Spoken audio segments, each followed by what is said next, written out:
My name is Haley Monroe, and I'm 25 years old. And apparently, I'm the kind of daughter you can throw out for a crime you know she didn't commit, then still expect an invitation to her wedding. I grew up in one of those perfectly average suburbs in Michigan. You know the type: cracked sidewalks, kids' bikes left on lawns, the sound of lawnmowers on Saturday mornings. Our house was this tired two-story with faded blue paint my dad kept promising to repaint next summer. Next summer never came. Mom ran a small catering business out of our kitchen. There was always something simmering, marinating, or cooling on every flat surface. Dad worked at a manufacturing plant that made car parts. Don't ask me which ones. He talked about them like they were state secrets. We weren't rich, but the lights stayed on. There was food on the table, and we took the occasional budget vacation. On paper, it was fine. Then there was the unwritten rule of our house. Ashley is the sun. Haley is whatever orbits quietly and doesn't complain. Ashley is my younger sister by 2 years. From the second she showed up, our parents treated her like she hung the stars. I'm not exaggerating. Ashley brings home a B on a test. Oh, sweetie, you tried your best. We're so proud of you. I bring home straight A's? That's nice, said without even looking up from their phones. Ashley sets the kitchen on fire trying to make toast, like literal flames licking the cabinets. They laugh. She's so quirky and creative. If I had done that, they'd still be bringing it up at every holiday. For a long time, I swallowed it. I told myself that some kids just need more attention, and I could handle being the easy one. I kept my head down, got good grades, worked a part-time job, played some softball, and spent weekends gaming with my friends Brandon and Mike. My life was simple, predictable, and mostly okay. Then Ashley met Tyler. She was 17, I was 19, and the first time he walked through our front door, every instinct in my body screamed, bad news. He had that look, the kind of guy who always slouches like he's bored, cheap chain around his neck, hands in pockets, eyes scanning the room, not like he's shy, but like he's casing it. No job, no plans, nothing going for him except a beat-up car with mismatched doors and a stereo that was way too nice for the rest of the vehicle. Ashley, of course, thought he was deep and misunderstood. He's just had a tough life, Haley. Not everyone gets the chances you did. Yeah, okay. It didn't take long before the warning signs turned into flashing billboards. One afternoon, I was at the mall with Brandon, killing time at GameStop. We spotted Tyler hovering around the Xbox section, not browsing, lurking. He kept glancing at the cameras, shifting his weight, touching the boxes like he was testing how easy they'd be to slide under his jacket. Brandon nudged me. Your sister's boyfriend is about to get himself banned for life. A week later, Tyler shows up at our house with a brand new, top-of-the-line iPhone. Found it, he said, all smug, just lying there. Found. Right. Because people just leave $1,000 phones on park benches like free samples. I tried to warn my parents, I really did. One night after dinner, when Ashley and Tyler had left, I sat them down. Mom, Dad, I think Tyler's stealing. I saw him at the mall acting sketchy, and now he's selling a found iPhone for cash. This isn't normal. Mom didn't even think. Haley, don't be jealous just because your sister has a boyfriend and you don't. Dad shrugged. Ashley is a smart girl. She knows what she's doing. Funny thing, they'd hated every other boy Ashley dated. But Tyler, suddenly, they were blind. Ashley changed too. She'd always been a little annoying, but we had our moments, movie nights, late-night snacks, complaining about Mom's cheesy Facebook posts. After Tyler, that version of my sister evaporated. She started sneaking out late, coming home at weird hours, lying about where she'd been. Money went missing from Mom's purse. She got jumpy whenever anyone mentioned cash or bills. She locked her bedroom door all the time. We never locked doors in our house. And my parents? They let Tyler honk outside at midnight and watched Ashley run out to his car like it was a rom-com. He came to family dinners with red eyes and slurred jokes. They pretended not to notice. The worst was one night around 2 a.m. I was up late gaming when I spotted someone through my window, hunched near our neighbor's car. It was Tyler, fiddling with their door with something shiny in his hand. The next day I confronted him. What were you doing at the Parkers' car last night? He laughed. Relax. I was just checking if they lock their doors. People leave stuff out. It's dangerous. Yeah, I said, staring him down. Dangerous for them. I told my parents. Again. Mom, Dad, I literally saw Tyler trying to get into the neighbor's car at 2 a.m. Mom sighed. Haley, you're trying to cause trouble. Dad snapped. Mind your own business for once. So I did. I stopped warning them. I stayed in my lane until March 2018, when my life detonated. It started small. Mom's gold necklace, her grandma's heirloom, went missing. Then some rings she only wore for special occasions. She tore the bedroom apart. I must have misplaced them, she muttered, more to herself than to us. Then Dad's Rolex disappeared. It was the expensive one from his 20-year work anniversary. He came storming into my room, face red. "Did you take my watch, Haley?" "What? No. You're always asking for money." "I literally have a job, Dad." That didn't seem to matter. Then the electronics started vanishing. Our iPad, Mom's laptop, the one she used for catering orders and invoices. No broken windows, no busted locks, no ransacked drawers, just gone. Whoever it was knew exactly where to look. I watched Ashley carefully. She flinched every time someone mentioned the missing items. Her door stayed locked. Tyler suddenly stopped coming around as much. For a second, I thought maybe my parents were finally suspicious of him. I was wrong. One morning, I was getting ready for work when I heard a scream from upstairs. "Haley, Mom! Dad!" I ran to my parents' room. Ashley was standing there in the doorway, eyes red, hands shaking as she pointed at me like I was a horror movie monster. "She's been going through your stuff. I saw her." Mom rushed in behind me. "What are you talking about?" Ashley launched into this trembling, Oscar-worthy performance. "She's been sneaking in at night," Ashley sobbed. "I stayed up late studying and saw her. She goes through your drawers and the jewelry box. I was too scared to say anything before, but now everything's missing, and I can't keep quiet anymore." Studying. Ashley hadn't studied a day in her life. My brain short-circuited. "That's not true," I said, heart pounding. "I work nights.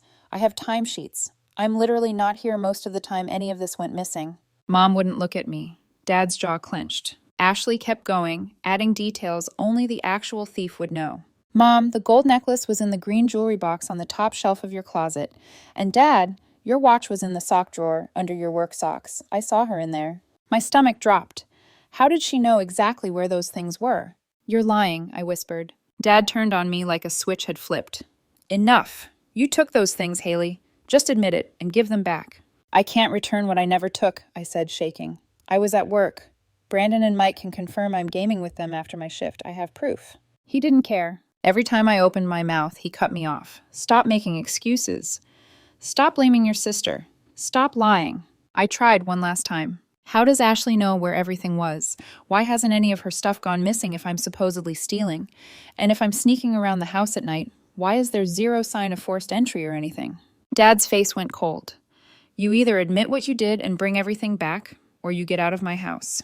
I stared at him, waiting for the punchline. It never came. "Dad, I don't have it," I said. "I'm not a thief." Something in him snapped. He grabbed a trash bag, started yanking my clothes from the closet, books from my shelves, stuffing everything into black plastic. "You have 1 hour," he said. "Then you're gone." I'll never forget the sound of plastic dragging across the floor, or the way my hands shook as I shoved my life into bags. I'll never forget what I heard in the background either. Ashley, in her room, laughing. Mom stood in the kitchen, crying into a dish towel, saying absolutely nothing. 19 years of never getting in trouble. 19 years of good grades, no parties, no drama. And suddenly I was the master criminal they'd apparently been waiting to catch. I tried calling my Aunt Sarah, hoping she'd be my lifeline, but Ashley had beaten me to it, spinning some story about being terrified of me and how she'd finally found the courage to speak up. By the time the sun went down, my entire extended family thought I was the kind of monster who robbed her own parents and terrorized her little sister. I left that house with 2 trash bags, my car, and 0 plan. I slept in a Walmart parking lot for 2 nights, curled up in the back seat, using my hoodie as a pillow. Every creak outside jolted me awake.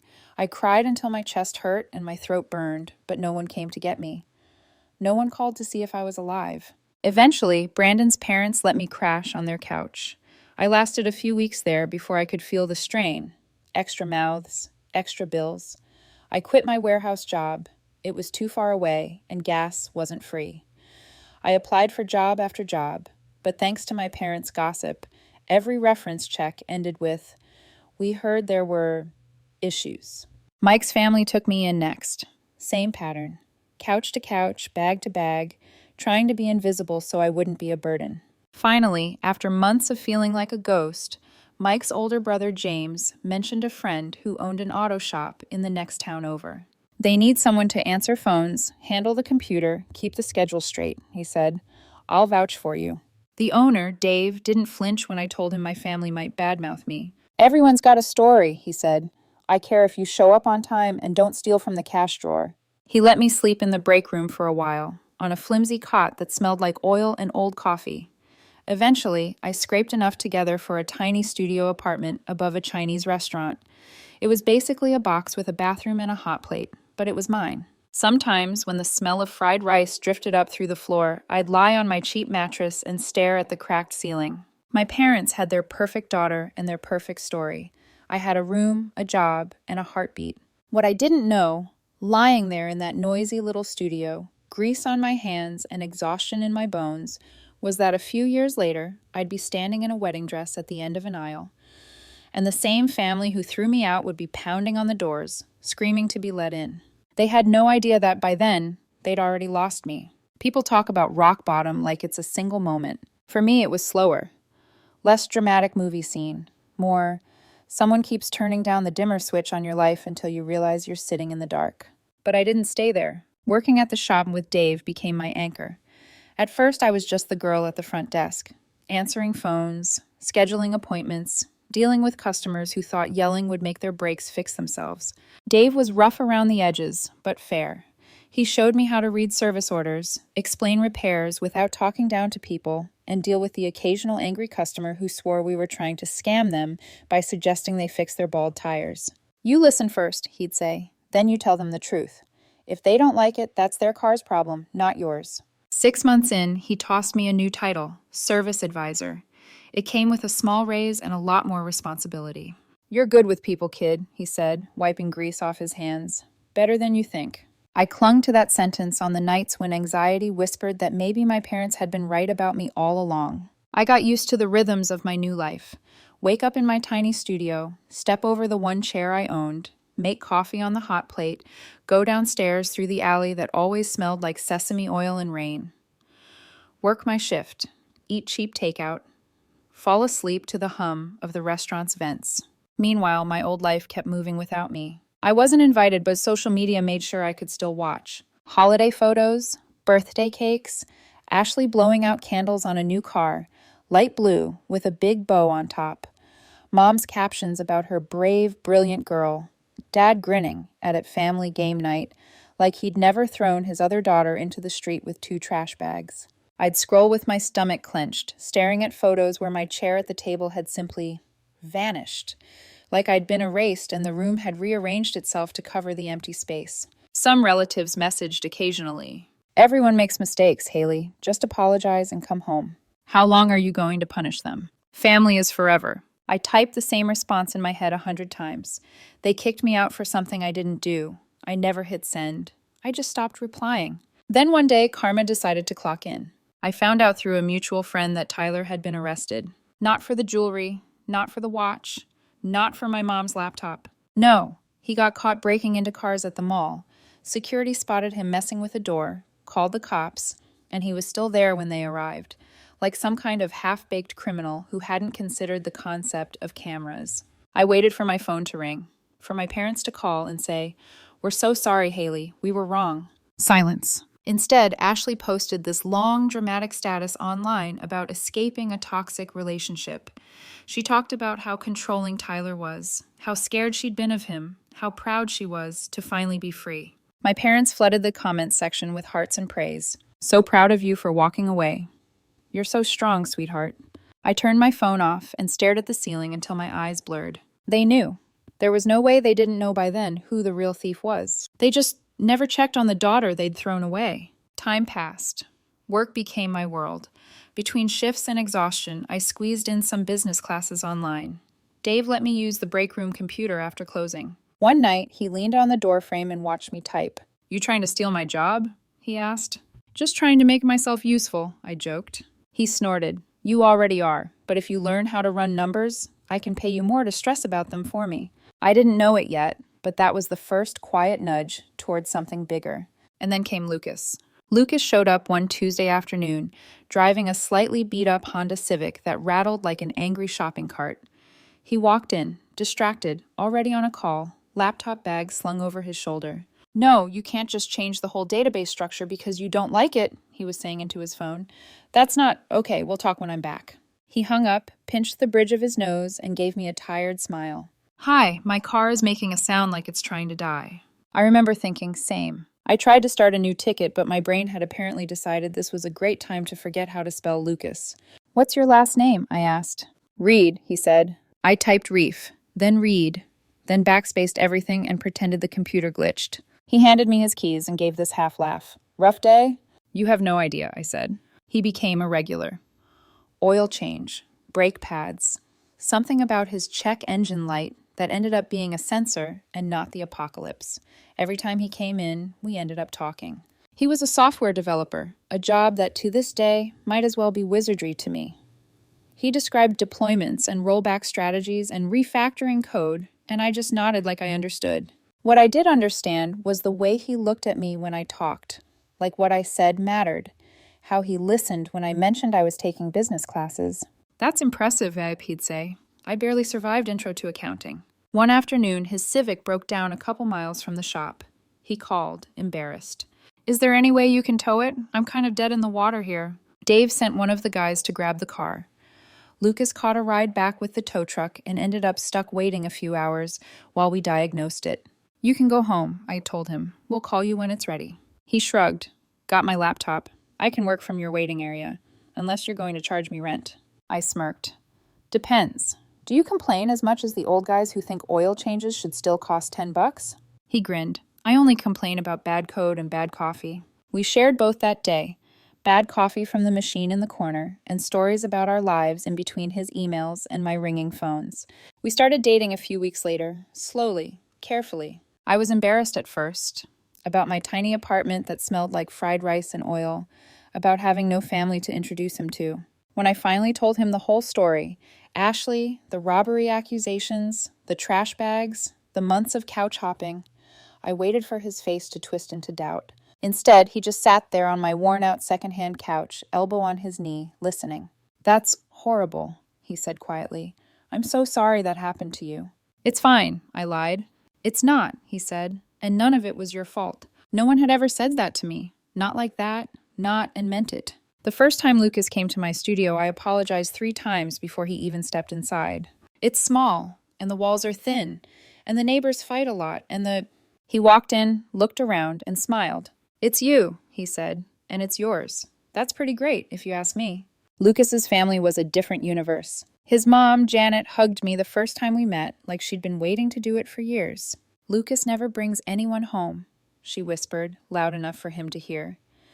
You must be special. His dad, Ron, insisted on teaching me how to grill properly in their backyard, acting personally offended that I'd never been allowed near my dad's grill growing up.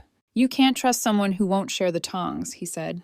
His younger brother, Kevin, dragged me into video game marathons. His sister, Rachel, added me to their chaotic group chat that buzzed with memes, plans, and the occasional who stole my leftovers. They didn't tiptoe around me. They didn't treat me like I was fragile or broken. They just made room. Like I'd always been meant to sit at their table. Years passed. I finished my business classes. Dave promoted me to manager. The studio apartment became a stepping stone. Lucas and I rented a 2-bedroom with actual walls that didn't look like they might crumble if you leaned on them too hard. We adopted a cat, a round, lazy troublemaker Lucas named Biscuit. Life became something I didn't dread waking up to. Then Lucas proposed. It wasn't some over-the-top spectacle. We were on the couch, in sweatpants, splitting takeout. He handed me a small box, hands shaking slightly. I don't have a speech prepared, he said. I just know that every time I think about my future, you're in it. So, will you stay? I laughed, cried, and said yes with noodles still in my mouth. He put the ring on my finger and we both burst out laughing because my hands were greasy from egg rolls. We decided on a small wedding. Friends, Lucas's family, a simple ceremony, good food, good music, nothing fancy. I didn't even post about it at first. Lucas did. He posted a sweet picture of us, captioned, "She said yes," with the ring visible on my hand. He tagged me. That's all it took. Within 24 hours, my quiet, carefully built life had an unwelcome echo from the past. My cousin Rachel, not Lucas's sister, saw the post. Then my parents did. Then my Aunt Sarah. Then every relative who'd ever told me to just apologize suddenly remembered I existed. My inbox flooded. How could you not tell your mother you're getting married? We had to find out on Facebook? Do you know how humiliating that is? Whatever happened back then, it's time to move on. You're being petty. Your sister is devastated. She misses you so much. Then came the gaslighting. You're remembering things wrong. We were just trying to teach you responsibility. You're making Ashley feel guilty about misunderstandings from years ago. Misunderstandings. That's what they called being homeless in a Walmart parking lot. Then, as if the universe wanted to test every boundary I'd built, an email arrived from Ashley. The subject line made my stomach flip. I need to tell you the truth. She said she was in therapy now, that she'd been doing a lot of work on herself, that she couldn't sleep at night knowing what she'd done, that she had something important to tell me about what really happened with the thefts. Lucas read it over my shoulder, jaw tight. It's a trap, he said. She's going to cry, say a few vague things, and then pivot to asking for an invitation. He wasn't wrong, but after 6 years of silence, the anger and curiosity inside me tangled together into something sharp. I need to hear it, I said. Even if it's garbage, I need to look them in the eye and know. So I agreed to meet them. I picked a Denny's near my place. Neutral, public, bright lights, witnesses. Lucas insisted on driving me. He parked where he could see the entrance. If anything feels wrong, he said, you walk out. I don't care if they're mid-sentence. I'd spent years imagining what it would be like to face them again.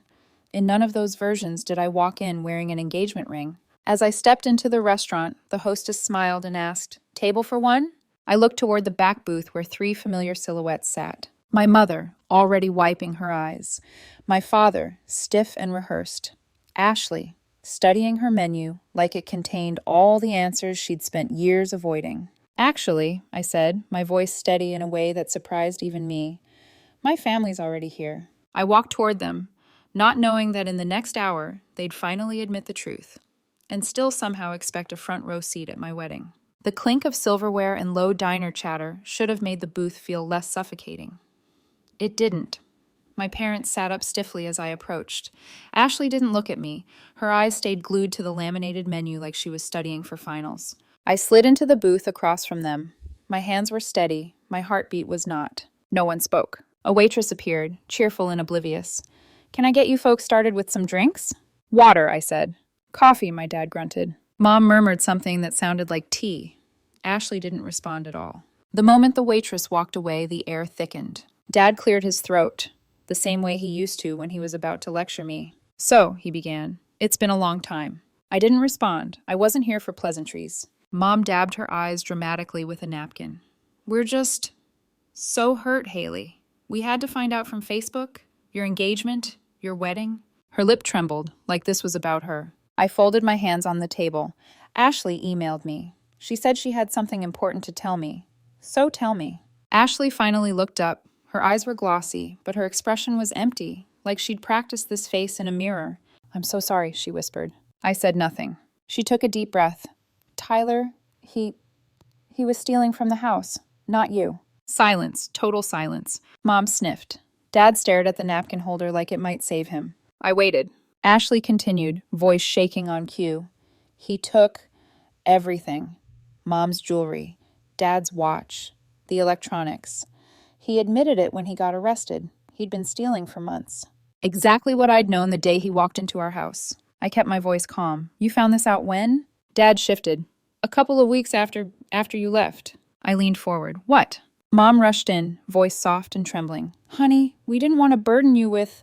So you knew, I said, each word sharp and slow. You knew Tyler stole everything. You knew I was innocent, and you still didn't tell me? My mother's face crumpled. We were trying to protect Ashley. Protect her? I repeated, laughing once, sharp and humorless. Protect her from what? From looking bad? From facing consequences? Dad spoke up, rubbing his temples.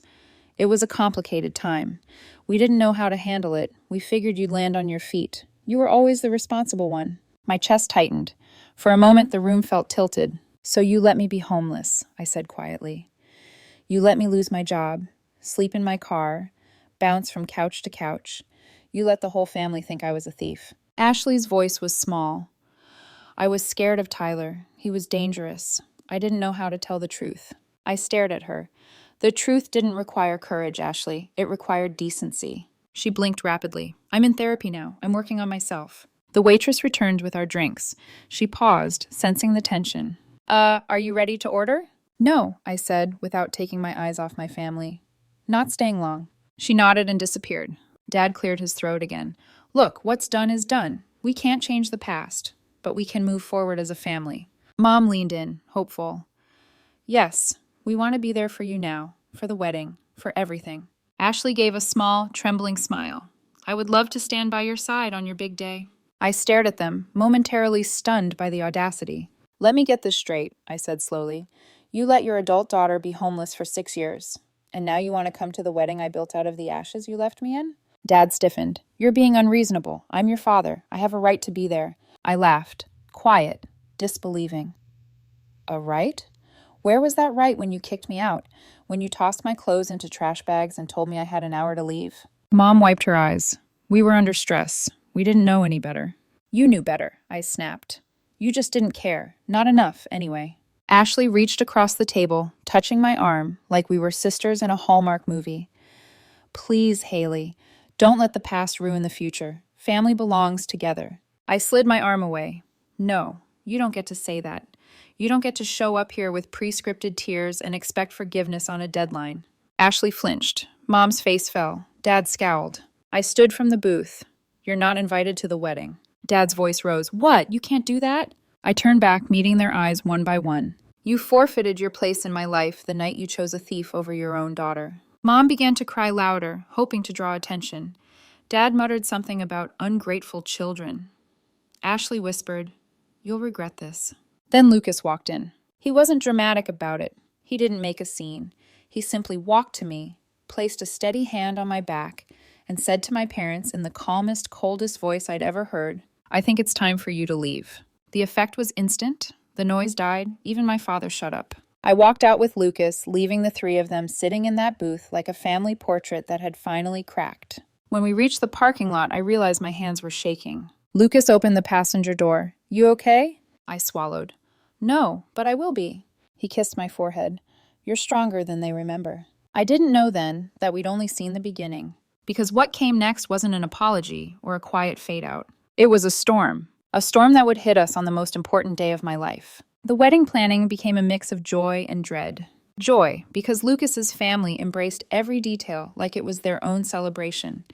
Dread, because my parents, blocked on every platform, started reaching out through every loophole they could find. Burner emails, unknown numbers, handwritten letters, messages delivered through extended relatives, dramatic voicemails, all containing one theme. We're your family. We will be there. Lucas's brother Kevin works in event security. When he heard the story from start to finish, he didn't hesitate. You're getting security at the wedding, he said. I protested. It's not necessary. It is, he said firmly. People who cross boundaries that hard don't magically grow them back. We hired his team. Thank God we did. Wedding day, attempt number 1. We were setting up at the venue, flowers, chairs, simple decor, when security radioed Kevin. There's a woman at the back door claiming she's a bridesmaid. Ashley, in a pastel dress, hair in curls, holding a bouquet she must have bought on the way. She'd tried to sneak Mom and Dad through the service entrance by saying they were helping with decorations. Kevin met them himself. Ma'am, you're not on the list. Ashley smiled, saccharine. You must have mixed us up. I'm the bride's sister. Kevin didn't flinch. The bride doesn't have a sister on the guest list. Her smile cracked. Haley will want me here. No, Kevin said, she won't. Security escorted them off the property. I didn't hear about it until after the ceremony. Attempt number 2, main entrance. An hour before the ceremony, Dad tried walking straight through the front doors in a suit, chest puffed like he owned the building. The staff asked for his name. I'm the father of the bride, he boomed. It must be on the list somewhere.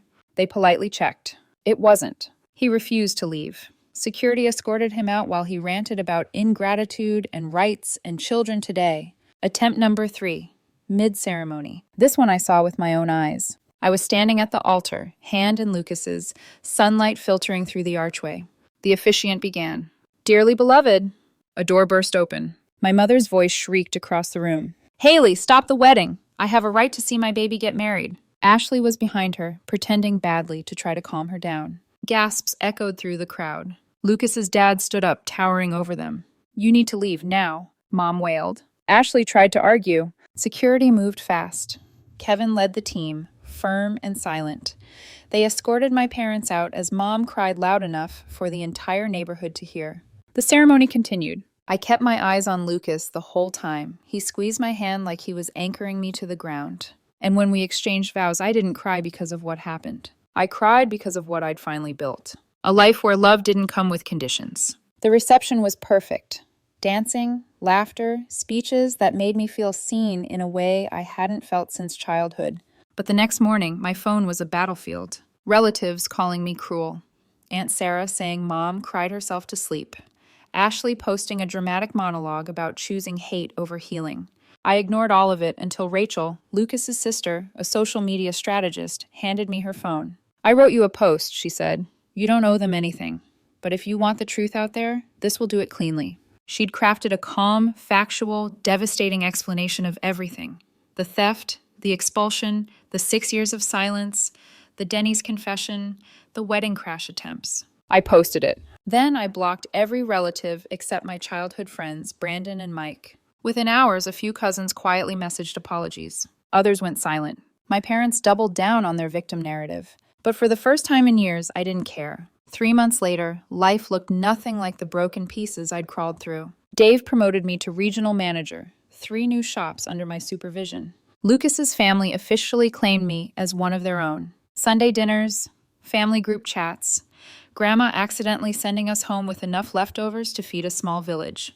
Biscuit took over our couch. Lucas and I bought a house, not fancy, but warm. Then one day, a letter showed up on my car windshield. Ashley's handwriting. 4 pages. She talked about the drugs, the pressure, the lies, therapy, guilt.